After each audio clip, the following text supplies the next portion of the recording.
Porque aunque cada niño tiene su propio ritmo de aprendizaje, para poder aprender a leer y a escribir, deben haber conseguido antes un buen nivel de lenguaje oral y una coordinación de movimientos adecuados. Conmigo se encuentra la licenciada Dariana González, ella es consultora educativa y hoy viene a dar importantes recomendaciones para una lectura adecuada y comprensiva ahora que inició el año lectivo 2018. Licenciada, bienvenida a Next Noticias. Licenciada, Gracias. se estima que la edad ideal para el aprendizaje de la lectoescritura es en torno a los 6 años. ¿Por qué se menciona esto? Bueno, porque necesitamos que los niños hayan consolidado otros procesos. Dentro de esos están los que mencionas sobre el lenguaje y la motricidad. Esperamos que durante el periodo preescolar de 3 años, 4, 5 años puedan dedicar el mayor tiempo a poder desarrollar estas actividades o estas estrategias que los ayudan a consolidar sus habilidades de motricidad, de lenguaje. La lectura y la escritura es una forma de comunicación también. Entonces va a estar muy ligada a cuáles son las habilidades de lenguaje que yo tengo. Porque al momento de leer vamos a como quien dice, iniciar o reiniciar todas estas habilidades de lenguaje que hemos ya consolidado de otra forma. Pero ese proceso, ¿cómo funciona? El proceso de aprender a leer. Ok, el proceso de aprender a leer va a incluir diferentes áreas. Nosotros lo vemos claramente desde dos vías. Todos como lectores necesitamos desarrollar dos vías que son la ruta léxica y la ruta fonológica. Estas rutas nos ayudan, por ejemplo, la ruta léxica nos ayuda a identificar las palabras como un todo, a memorizar estas palabras. Cuando tú ves la palabra Panamá, ya no tienes que leerla sílaba por sílaba, sino que ya sabes que es Panamá. Esto incluso lo hacen los niños alrededor de los 3 años cuando empiezan a ver logos, y hablamos de lectura logográfica, donde ven logos y ven y pueden asignarle un nombre, un logo de un banco, un logo de un restaurante, un logo de un lugar, donde ven ese logo y le colocan un nombre. Ah, esto es tal cosa. Eso es lectura logográfica. Y va a depender, la parte léxica va a depender de que nos podamos memorizar esta palabra, pero también está la fonológica. En la fonológica trabajamos todo lo que es segmentación, división. Para yo decir la palabra palmera, tengo que saber que esto tiene 3 sílabas y que la primera es pal y que esa L pertenece a la primera sílaba.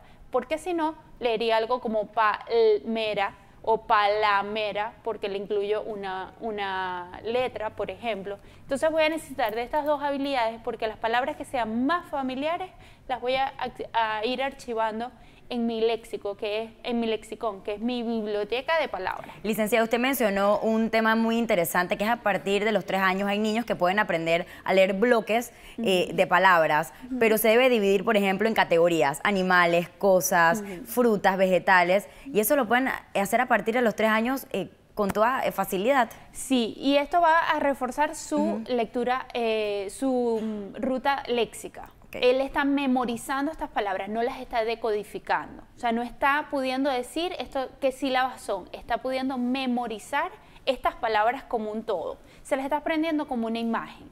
Entonces es una forma de leer, pero memorizando, siempre tomando en cuenta que el niño esté listo para hacerlo.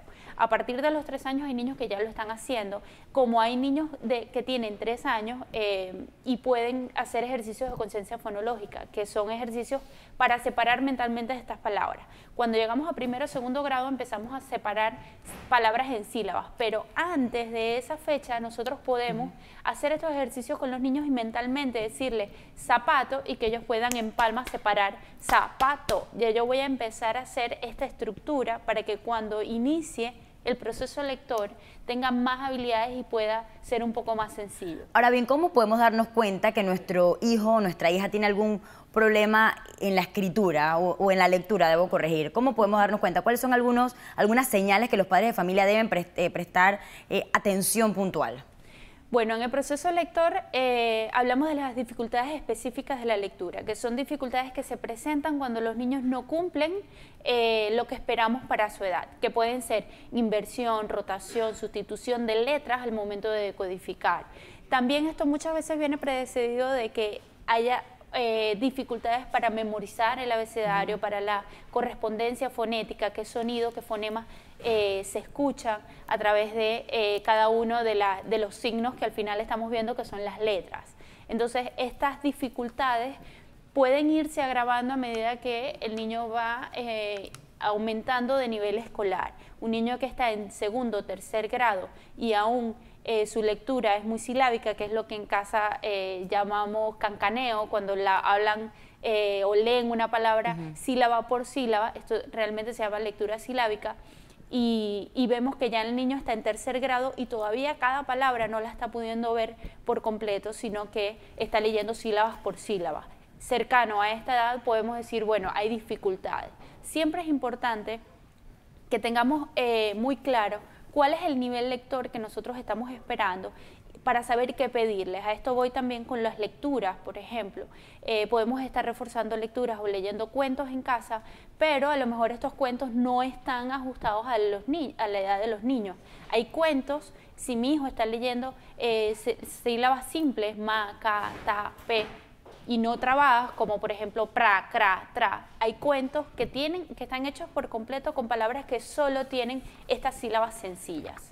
Licenciada, ¿alguna última recomendación que quiera brindar? Ya se nos acaba el tiempo, sé que esto da para muchísimo más. Sí, bueno, quería hacer la salvedad de que como recurso para apoyo a la lectura, nosotros desde hace casi un año somos representantes del método Glyphing en Panamá, y este método está disponible para el uso de terapeutas, fonoaudiólogos, psicólogos, terapeutas del lenguaje, que puedan y quieran usarlo dentro de sus consultas y de sus intervenciones, y también para escuelas que quieran apoyar el proceso lector con una herramienta como la que es el programa Glyphing. Bien, muchísimas gracias, licenciada Dariana González, consultora educativa, por habernos acompañado esta mañana y darnos importantes recomendaciones al momento de que el niño va a comenzar el tema de la lectura y también la escritura. Gracias por habernos acompañado.